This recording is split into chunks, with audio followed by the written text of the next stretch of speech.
Good morning, DZRJ, 8:10 a.m.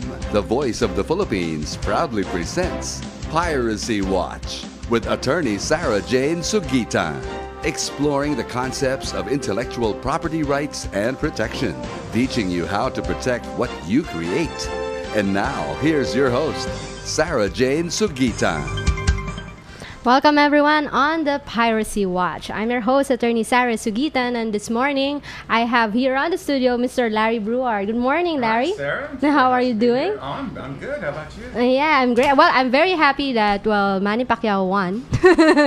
Well, yeah, it was kind of a boring fight, but I suppose. Well, mostly. What are you doing against right? a 39-year-old? You know, I was 39 yeah, once. That was a long time ago. Yeah, mostly his age was really showing. But you know what's really unique about Manny Pacquiao's fight for me is that a few days or maybe a week before his actual fight, he signed a $1 million deal with Hewlett-Packard to endorse their tablet computers. And as we all know, Manny Pacquiao is now cashing in his commercial appeal as endorser for various products and services. Top Rank Promotions has decided to engage the services of a Lucia McKelvey, seasoned marketing professional who has handled Tiger Woods endorsements. According to McKelvey, Manny Pacquiao has an earning potential of over $50 million from commercial endorsements. Pacquiao's portfolio in North America has never matched his popularity. He ended 2010 as the most searched athlete on Yahoo, ahead of Tiger Woods, according to the New York Times. In the Philippines, Larry, you know he endorses both beer and milk. Well, you know, both of them are good for you. Yeah, he also endorses McDonald's. What else? Nike. You see his face on. We're going to be seeing his face on. The tablet computers of Hewlett-Packard, as well as. What else? Well, as a matter of fact, Manny Pacquiao is a registered trademark with the Intellectual Property Office of the Philippines, and he is definitely one step ahead in protecting his name as a brand. As of course, he's not retiring. We all heard that he's not retiring. So, so far, I think he's the Filipinos' biggest brand, and with more marketing potential. Now that Top Rank has even hired no less than Tiger Woods marketing professional Lucia McKelvey to be marketing his name, his endorsement. So there'll be a lot of products co-branding with Manny Pacquiao. Well, I think he is a good brand, you know, and he's certainly someone that the Philippines can certainly be proud of. Mm-hmm. And he's as long as he's a very likable athlete. Oh yeah, and as long as he continues to perform, it'll be good. His problem is the boxing world is not a real long one, you know. Yes, it's not. Because as you saw, you know, against Mosley did what a 39-year-old has to do in a fight like that. Is just to keep defensive and hope the other guy makes a mistake so you can get him. And Manny made no mistakes. Boy, he was just aggressive the whole way, but very careful. And it was the sort of fight you would expect to see a guy that's on the end of his career against a guy that's really just peaking right now. Yes, peaking. Yes, he said the peak of his career. Both of them are good, but I mean, Manny is right. It's going to be pretty tough to beat him. And he's a big name. He's a very big name. And you're right. He said the peak of his career. He's in his early 30s. He said he will not yet retire. You know, as long as he still got it. If I were him, I'll also still keep fighting, or maybe one or two more rounds before I decide. Well, you know, I played tennis tournaments until I was 40. You know, and when I hit about 39 on the third day of the tournament, somebody had to help me out of bed because it was pretty hard, and so I was feeling for Mosley during the time. I thought that he did pretty well again, remembering how things were 1,000 years ago 12 rounds for me. That's a big thing. Normally they get knocked out on the third round. He made it the whole way, but it wasn't a very exciting fight, of course. It wasn't there weren't very milestones other than the knockout on the third round and a technical knockout in the 10th or 11th round. Other than that, yes, it was quite an uneventful fight, but still zero crime rate during that hour that his game was playing nationwide. Traffic was great. There was no traffic on the streets, even though it's Mother's Day. All the fathers gave in to the requests of the mothers to buy ice cream or go out, provided that 1 hour we're in the broadcast of the biggest brand, Filipino brand, Manny Pacquiao, will be dedicated solely to watching TV. But how many mothers weren't there either? I mean, or were closing their eyes in during my the fight. home, everybody everybody was watching the fight much more carefully, probably than I was. You know? So, and hey, listen to this. So, aside from HP, Manny Pacquiao also landed an endorsement deal with a grocery produce, State Street Produce, a San Antonio-based fresh food supplier which grows in Mexico and distributes to restaurants across the U.S. State Street will rename its product Pacquiao's Produce, according to McKelvey, using his name and likeness, meaning his face, as it expands its distribution. Pacquiao's face will appear on bags, boxes, and delivery trucks across North America. Do you suppose he'll shave to do that? Or what? I mean, do you want a boxer on your broccoli or your milk? Hey, Manny's broccoli. How do you get that? How do you like that? That's pretty good stuff. That's really good stuff. And maybe if you feel Walmart with, his products, his produce, it's going to be called Packmart.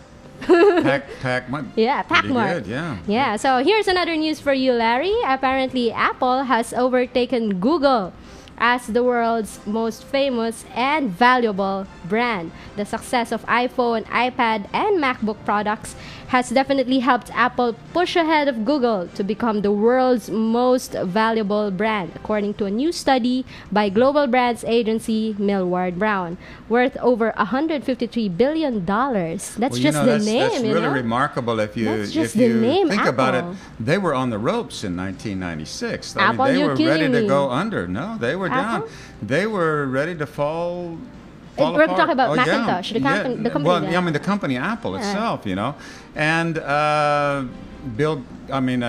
Steve Jobs came back. So to at one Apple. point he was came out back. of Apple. He and Bill Gates made a deal. Microsoft did help out Apple at that time, but the big thing was when the world was just starting to bring on MP3 players, where we were going to have things. It was the Walkmaning of the world, yeah, I guess. And I lived in the first Walkmans that they came through, and we were pretty excited about those things. Larry's a very young man, ladies and gentlemen. Actually, maybe it was my grandfather that no. But he revolutionized it again with the iPod, and that's what really got Apple going against the iPod. Yeah. Then all the variations of that, then the iPhone, and now the iPad. Yeah, the iPad. And the iPod they're was a so far blockbuster. ahead, it's going to be really tough for people to catch up with them very quickly. They're going to, of course, Android and some of the others are going to catch up. Yeah, But it's going to take computers. time. And they've been extraordinarily successful, not just by, and it's the way that they did their brand, The branding, yes. the Well, way they that registered, did of course. Well, of course they registered it, but the way that they did their branding was being very protective and almost trying to create a cult rather than a computer company. I agree with you on that. And the old Apple people, no matter how badly Apple treated them, they still came back. To Apple. to Apple, which was an Talk extraordinary about brand thing. loyalty, And huh? absolutely, and they it's set almost like a themselves cult. up as the Rolls Royces of the industry and charged Rolls Royce prices. They for a charge long, long a time. lot, yeah.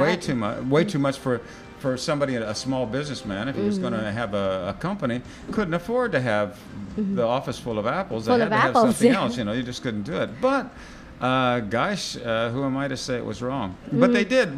During the time that Steve Jobs was out of the company, they had a big head start with the Macintosh, blew it, didn't come out with another operating system for 6 or 7 years, and let Microsoft catch up. And so they'll still never really, in the computers, I don't think they'll ever exceed 10% of the market. Of the market. But 10% is pretty good. Yeah, these pretty days, good. Especially if you've got all of the iPhone and everybody else. It's extraordinary. Every yeah. product that I've been coming out with is most certainly a blockbuster. And you know what? Who agrees with you? Global Brands Director of Millward Brown, Peter Walsh, said that Apple is breaking the rules in terms of its pricing model. So he definitely agrees with you on that they're doing what luxury brands do. They're on the very high end of the market. Their pricing is really high end, and yet they're the number one brand for the first quarter of this year. Well, and I can see that I noticed there's a big apple on the back of your laptop. Yes, there. I'm using That's, one of them.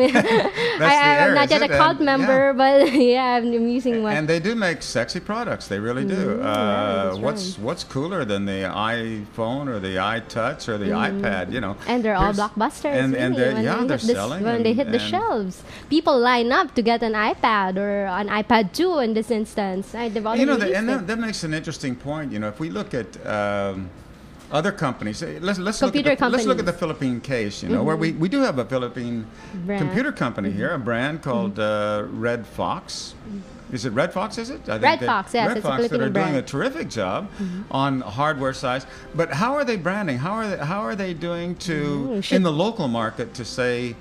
Compete with someone like the iPads, because they do have their own iPad, I think. And And I how is heard- that going? Of Well, course, definitely they've been awarded super brands, or they're one of the Right. strongest brands of the Philippines, and hopefully, I think they are quite competitive in in their share of the local market. Actually, number one. Okay, according to our resource here, reliable resource, Red Fox is also number one in the local is market. he one when of it comes those to unmentioned reliable sources? Yes, well, Unnamed reliable sources. That way. yes, he is, We and go with that, you're yeah. with the super brands. Okay, so right now we're going to pause for a short break. Piracy Watch will be right back. And now return to Piracy Watch on DZRJ 810 AM, the voice of the Philippines. Here's your host, Sarah Jane Sugitan. Hi everybody, welcome back on the Piracy Watch. I'm your host, attorney Sarah Sugitan, and joining me this morning is Mr. Larry Brewer, former consultant. Well, how should I say that with Fujitsu? What was your involvement with this Japanese company? Fujitsu helped me eat for 40 years. I So started you're out. really into this computing stuff. That's why you know the history of Oh Apple yeah, and Microsoft. I've been in IT before we called it IT. You know, I mean, I started out in the Air Force as an electronics engineer years ago. 30 And, years ago. So yeah, from the very beginning, especially of the microcomputer era, we computing built our era. own. In You know, with the those really days. big ones. You know, we Oh, I started with the started really off with big the hardware.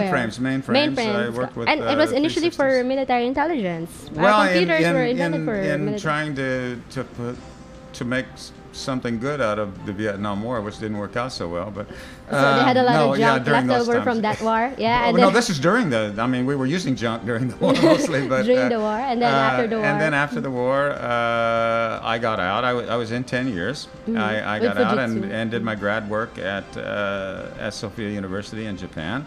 And a guy that I was in graduate school was building his own 6800 microcomputer at that time. So we, some of the things, I mean, as an old electronics guy, we went out and we found broken stuff and put it together and made our own computers. And we actually sold biorhythms Oh, to at that graduate time. students. Yeah, Interesting. we could actually get 500 yen for them, which now at today's rates would be about $5, I suppose. At that time, it was just a couple of dollars. Is But Fujitsu a number one brand in Japan? in terms of Fujitsu was the computers? number one computer company in Japan for many, many years. They still are. They're the brand. But they're still in the market. They're Oh, still they are. No, very tough their competition mainframe computers for are Apple. pretty much dead, but they still make the servers and things. My business okay. there was mostly mainframes and switching systems, both of which are dead now. So it's a different world today than what it was then. But they're still strong in software. They're trying to do software and services and doing laptop computers and that sort of thing. I came here to help set up the training for their hard disk factories they used out to of Laguna. produce. Okay. Yeah, They but used they to produce sold it here. out to Toshiba about 3 years ago, I guess now. I'm just curious about this study by Millward Brown. Well, they've named, of course, Apple as the number one brand, toppling Google, who has been holding the top spot for 4 years. And according to the list, well, the top 10 brands that they have evaluated, 6 were technology and telecoms companies, including Google, IBM at number 3, Microsoft at number 5, AT&T at number 7, and China Mobile coming in at 9th place. Online retailer Amazon is also slightly edged over Walmart as the world's most valuable retail brand, and Facebook entered the list at number 100. And there are also other Chinese brands like Baidu Inc., which is Google's Chinese rival, now at spot number 29. And Facebook is number 35 in that list. But last year, we were using the list of another survey company. It's called Interbrands, and their top brand is Coca-Cola with $70,452 million. And do I see Apple over the list? No, it's not here. So they must be using other criteria for judging which brand is number one I think globally. it's really interesting if we look at a lot of these brands, where you're looking, first of all, Facebook. What does Facebook produce? Yeah, that's right. Is there anything tangible behind the brand? What is the deliverable? No, because this is something that's really important in today's world. The things that I see, hey, they don't have a deliverable in my tangible lifetime, or a tangible deliverable, and yet they've got something there, don't they? Yes. Google has become a verb, hasn't it? Yes, Google before you tweet. Yeah, Google somebody, somebody, Google or whatever, or tweet. Yeah, what do these things do? They've changed. Maybe they're going to change society. They've changed our dictionaries. They've already changed the dictionary. They've changed society, and it's a very different thing from Coca-Cola. Or Apple. Or Apple. You got a computer. You've got something that Amazon, you you got books, you got e-books, you've got all sorts of things you can get from Amazon. But what do you get from Facebook other than time to waste when you're supposed to be working? It's been banned in some more places. If you're looking at it from the old way, and that's really not fair, because it is a whole new medium, isn't it? Yes. Advertising. I've been in advertising for 40 some years. You can advertise on Facebook now if you just give. You get some college student who really thinks you've got something cool, and they put it out to their friends, and the average college student has got 1,000 friends? Yeah. How? And that at costs zero you cost, what? zero Yes, cost exactly. advertising. You just post it online on your and how does Facebook how does it go profile. from there? Now, how do we take that idea, where we've got tangibles and we've got intangibles? We've got in the Philippine area, we always want to register our brands and do those certain things. But how do we apply that? How do we make a plus out of that for the Philippines? Where do we go from? How do we create an Apple? Not necessarily an Apple for the Philippines. Of course, we've got tangibles that we can go. How do we make an intangible valuable brand here for the Philippines? I mean, and that would be an interesting thing to discuss one of these days. Well, if you ask me, and I think you're asking me. Okay, I'm asking you. Well, number one, we have to be culturally conscious that piracy sinks. And that's what the title of the show is, Piracy Watch. Piracy sinks industries. And though we do have local brands that are world-class, producing world-class tangibles and intangible products, locally, there seems to be, the sales don't seem to be worth it for those who are venturing into entrepreneurship, because they get imitated, they get copied, their research goes down the drain because somebody else produces it at less cost without having to do research and just copying off your reputation or your goodwill. And that's one of the things that we have to address, that being consumers or choosing to buy pirated, fake, counterfeit goods, etc., actually affect the effect of the efforts of our entrepreneurs who are trying to become the next Apple or become the next Facebook even. So what's our first step in doing this? We can't do away with piracy overnight. We can't do away with counterfeited goods overnight. But what is the step? I'm an engineer. We look at a process. How do you start? What's the problem? What are our objectives? How do we attack them? And where do we start in doing this? Yeah, well, first of all, I'd like to invite everyone who has a brand or an invention or a product to please register with the Intellectual Property Office of the Philippines. This is separate and distinct from your registration for business operations or for incorporation. Okay, so Intellectual Property Office of the Philippines has a website. It's www.ipophil.gov.ph. There are registration forms online and instructions on how to register online your trademark, your patent, and now even your copyright, your intellectual property, the intangibles that we're talking about. That's the first step. You have to register it because otherwise you don't own it. But that's pretty expensive, isn't it? No, it's just $1,000. It's just $1,000 bucks or Philippine peso, Larry. We're talking about the Philippine peso. You can register for 1,000 pesos for $1,000. File your application for registration of your trademark. If you have a brand, much like Apple or Manny Pacquiao, he registered. That's your first step to protect yourself, because then when you already have a title over your trademark, it's like having a title over land. You have no way, but I mean, the only way is to cultivate it and make money out of it.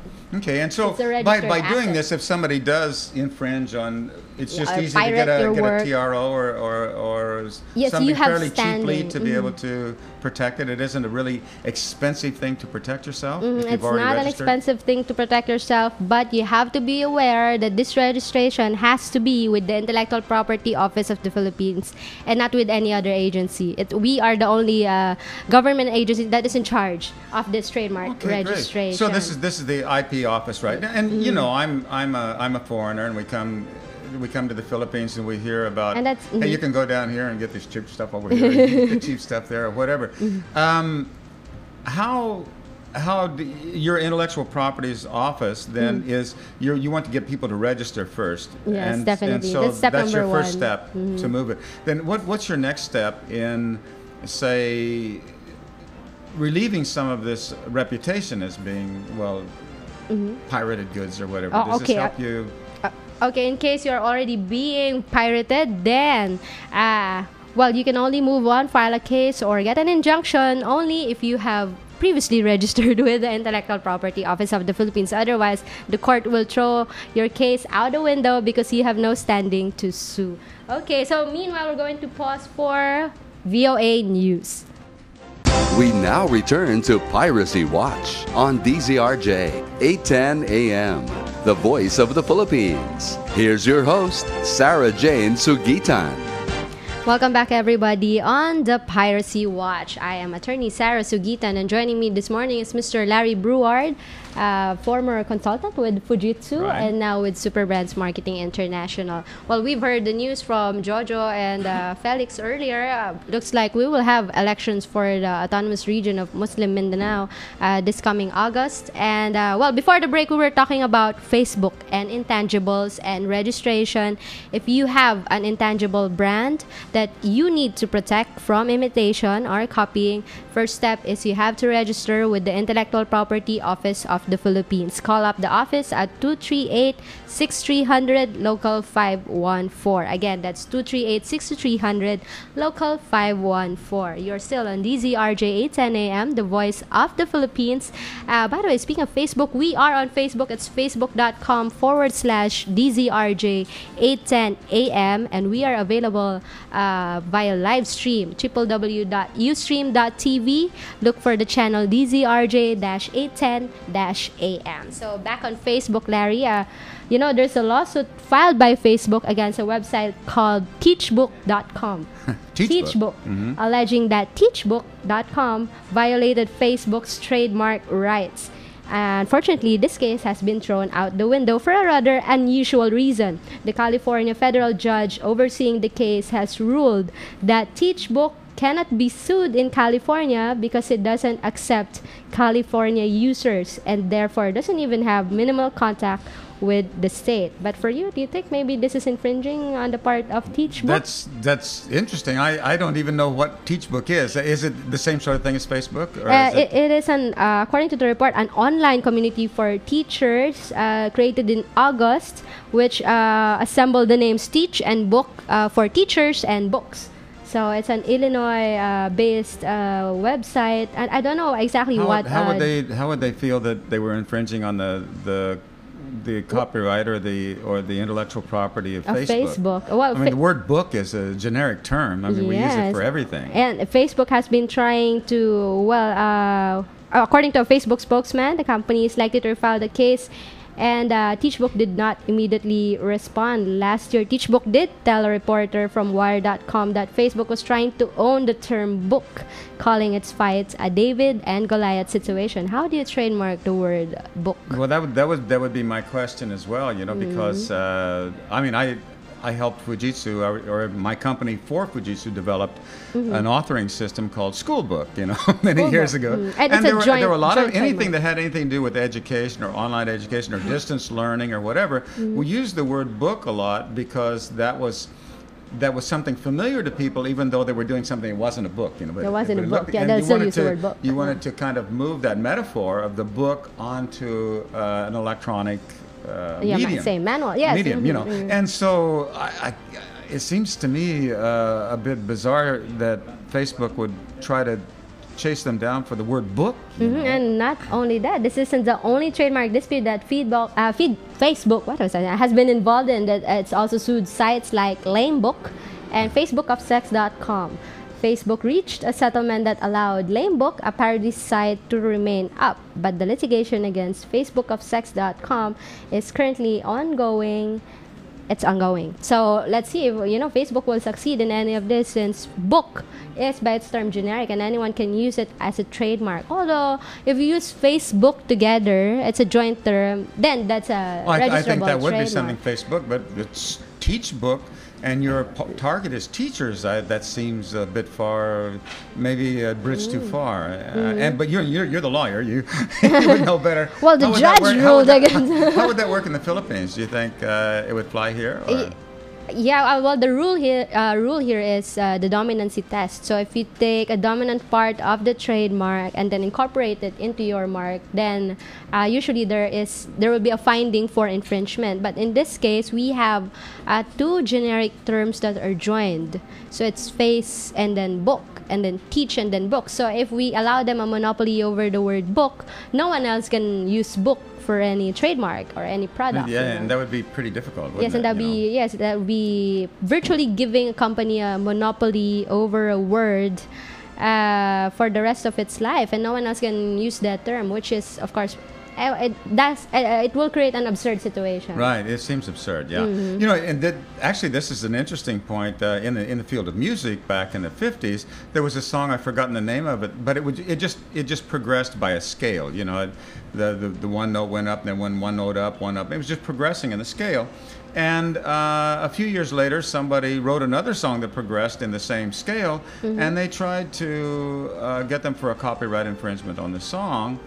Because it was, they said that the melody had been copied. Well, they lost the case, of course, because you can't. Have how many notes? Cannot. Well, yeah, there are only 8 notes. There are only 8 notes, in the scale anyway, and so you can't copyright a scale. You can't copyright and so they lost that particular instance of it. There have been other cases though that seemed almost as absurd that were won, that were won. And so maybe sometimes it's just flipping a coin or it is quite rolling difficult. the dice. I don't know. It is quite difficult to How decide. about here in the Philippines? Do you feel like when you're an expert in this field and you understand what goes on in intellectual properties, but do judges understand that?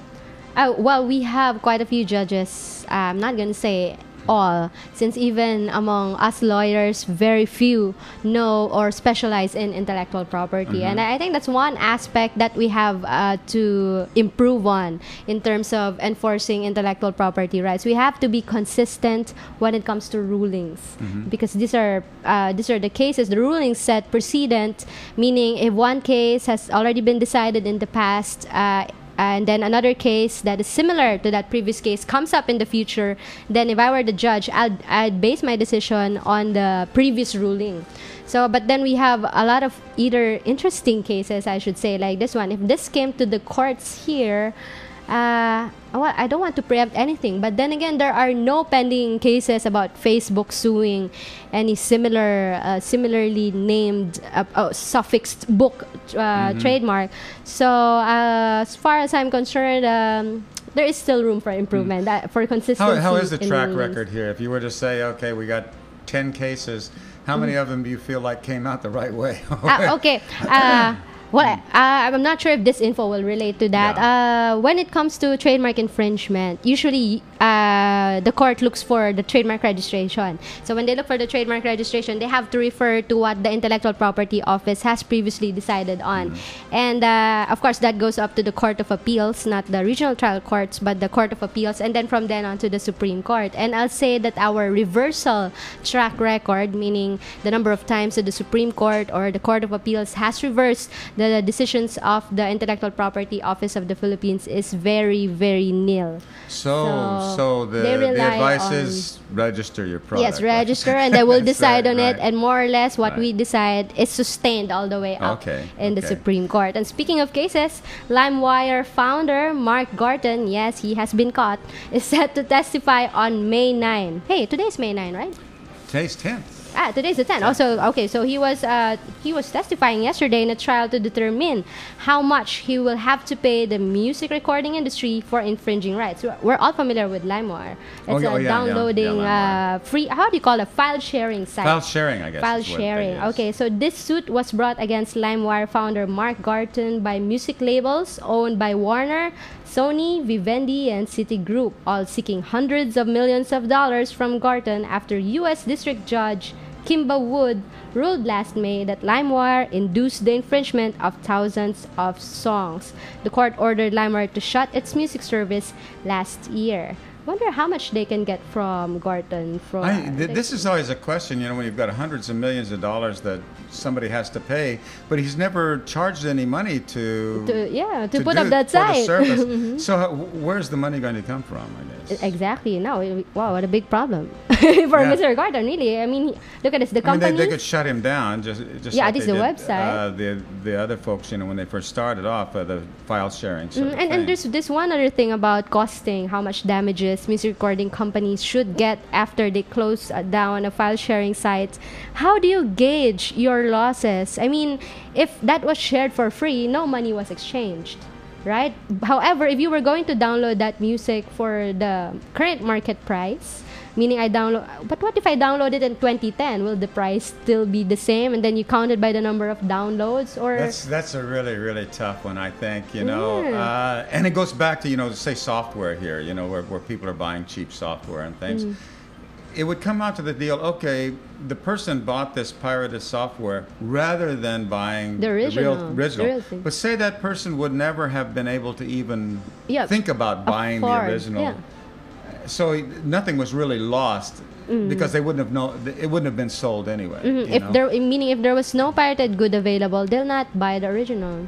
This is something that I think developers have had a real problem with. Certainly in software, costs. that we would be very happy to have our products, people use them for free if we had some way that you were on the screen that they could say, hey, this is a pirated project, or this is not a bought one, this is strictly training and it can't be used for commercial purposes or things like that, so that people could get the training or they could get the use trial out of them without being criminals, basically. Without being criminals. Yes, definitely. And I think the software companies, I'm not sure, I think they do have an association here in the Philippines and in other countries, and they are lobbying towards having people have more affordable options, but still original, but more affordable. Because let's face it, how much does a software package now cost? At least 5,000 for anything? Or if you say you're using some of the kind of video editing things that I use, I pay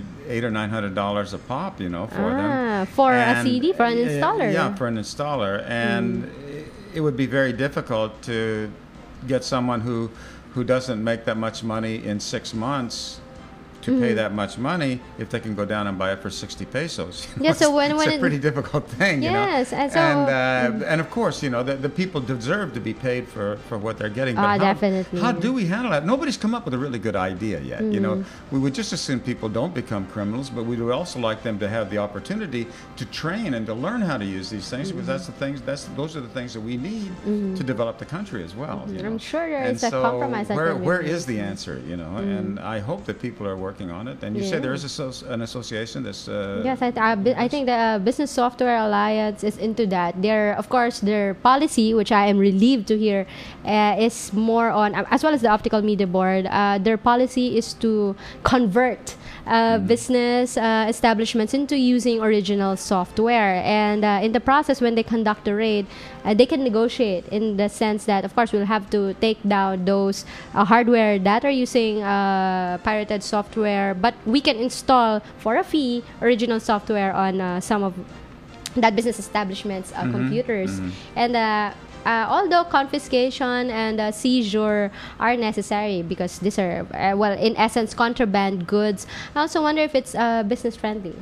I mean, of course, you'll have to stop working if all your computers are taken out. That is a real problem, you know, and some of the Mm. copy protection schemes that are out today, for example, if I buy a program for training, say Rosetta Stone, you know, you can't copy it, you know, and to put it on my computer, most of us are using netbooks now that don't even have CDs, so we're not carrying DVDs or CDs around with us. We would still like to have the software on our machine when we're carrying it around. How do we handle that? They haven't come up with an answer for that yet, and so you end up maybe having a bad impression or a bad feeling about the company that is protecting it, and the next time you'll buy something that isn't protected so that you can actually use it. That you can actually use. That you can use for yourself, you know. Yeah, you're right. You know, we were well, the use of netbooks has been increasing, and well, some of them don't even come with an OS or they don't have a CD drive. No, they don't have a drive. In Japan, what they've done, the last time I was there, when you buy software now, they don't put it on a DVD or a CD. They put them on a flash drive. Memory. They're all on a flash drive. I'm kind of worried. So the flash drive comes on, and there you are, you know. Yeah, you know, I think optical media discs will be a thing of the past because we're now moving on to that flash memory format, and even no less than the executive director of the Optical Media Board, I had him here a couple of weeks back, and he said that even the agency might be in the near future be made obsolete by the transfer of technology from the format of CDs into well, in the future we won't have CDs anymore, but we'll have flash memory drives. Sure. And I don't want to get too much into the technical side because I know what we're supposed to be too. talking It's a about computer. here is branding, you know. Yes, branding. And one of the piracy. things that is, I know, dear to my heart and dear to my chairman's heart at Super Brands is we have in the Philippines, maybe internationally, only one real international brand, and that's San Miguel beer, I suppose, and of course Manny Pacquiao. Now it's Manny Pacquiao. Manny Pacquiao. Yeah. How do we create these super brands inside the country itself? Then how do we move that into the international an international place? And that's an area that I think is an area that interests me a lot. But it has to start with, of course, registration of the brand. Yes, with registration. Because piracy is a very real threat out there in the market. And that's the only way that you can claim that you can be protected. If you own it, and the only way to own it is by registration. Okay, so I mean, aside from that, what are your insights on Filipino brands becoming super and becoming globally I think we should be recognized? Proud of the ones that we make. For example, I look at the fake bags, you know, of the Gucci and the YSL and all of the things that I see here, but I see local bags that are being sold for 1,000 pesos that are just every bit as good as the ones that are selling for 50,000 pesos with just as good quality materials and everything. How do we convince people to brand themselves rather than copying some other brand? Let's brand our own our own products. Let's really push them to brand here. How do we encourage people to say, hey, be proud of what we've made here, and let's give it our own brand. It doesn't have to be a Gucci brand or a Volare. It has to be your own name. I mean, it can be your own name. Be your own name or whatever. And I think that's the area, again, with this, if you can advertise or if you can make it known well enough that, hey, no matter what you've got, brand it, you know, in other words, register it, brand it, and then let's go from there. You know, the first thing, of course, is registering it and understanding that you have a brand, that your name can be a brand. Your name can be a brand, and before you register, you have to make that name, create that name, because that's what we will call your product. That's what's going to establish brand recall, brand loyalty. If you have that name, so you're right. We have to encourage our entrepreneurs, our local manufacturers. We're very good at what we do, but we do have to be aware of these marketing aspects of going into business. You have to brand, you have to build up goodwill on that brand, you have to register. And for us consumers, let's patronize this local original brands. I mean, there's nothing wrong. If you can afford 50,000, 70,000 luxury item, go for the original. But if you can't, then don't buy the fake one. Don't buy the fake, buy a local one that's just every bit as good. And some of the designs are extraordinary. I've seen some really nice stuff here, you know. And I don't understand why we don't laud that, or why we don't... let's promote that. So we promote that. Here we promote that. So we want all of you to patronize local brands. Absolutely. So Larry, any messages to our listeners out there? Okay, I'm just going to follow up just for you, Sarah. I'm going to tell everybody, the first thing you do tomorrow morning, if you've got a brand, go register it with Sarah's place. And Sarah, that's www, what was it? ipophil.gov.ph. And you can call us up 238-6300 local 514 for trademark registration, branding registration. All right, thank you everyone for listening to the Piracy Watch. This has been Attorney Sarah Sugitan with Superbrand's marketing executive Larry Breward. Well, thank you for for joining me this morning. Until next week, let's have another edition of Piracy Watch next Tuesday, also 11 a.m. right here on DZRJ, the voice of the Philippines. You have been listening to Piracy Watch with Attorney Sarah Jane Sugitan. Piracy Watch, an exclusive presentation of DZRJ, 810 AM, the voice of the Philippines.